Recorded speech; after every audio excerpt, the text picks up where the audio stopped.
ఈ చిత్రం ప్రారంభించేటప్పుడు మీరు స్టార్ హీరో అండ్ జనసేన అధినేత.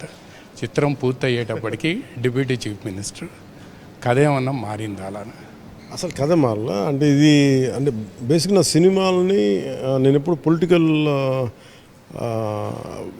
కారణాలకు ఎప్పుడు వాడను. అది ఎందుకంటే నేనేం నమ్ముతానంటే సినిమా అనేది పూర్తి ఎంటర్టైన్మెంట్, దానికి రాజకీయాలు జోడించకూడదని నమ్ముతాను.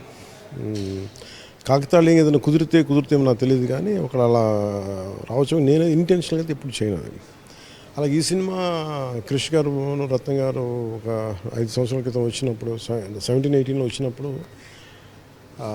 మేము కోరుకుంది ఏంటంటే, వాళ్ళు చెప్పింది నాకు ఆ కాన్సెప్ట్ ఒకటి నచ్చింది. ఒకటి,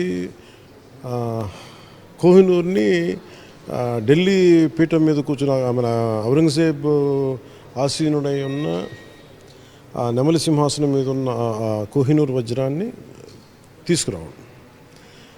సో అది మామూలు హైస్ట్ అంటే మామూలు ఒక దొంగతనం కాదు. ఇది ఒక కట్ థ్రోట్ రూలర్ ఉన్న టైం.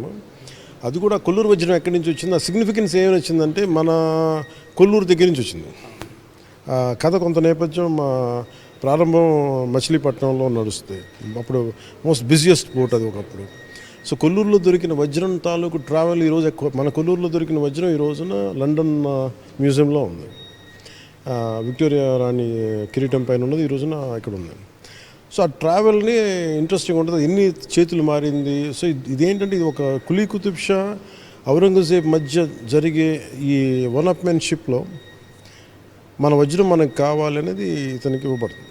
సో నాకు ఆ డ్రామా నచ్చి దాన్ని ఫస్ట్ ఐ యాక్సెప్టెడ్. సో దీని వెనక చేసినప్పుడు నో పొలిటికల్ మోటివేషన్. నాకు ఎన్ని వచ్చిందంటే it's period film. 1, 2 action adventure, kind of entertainment.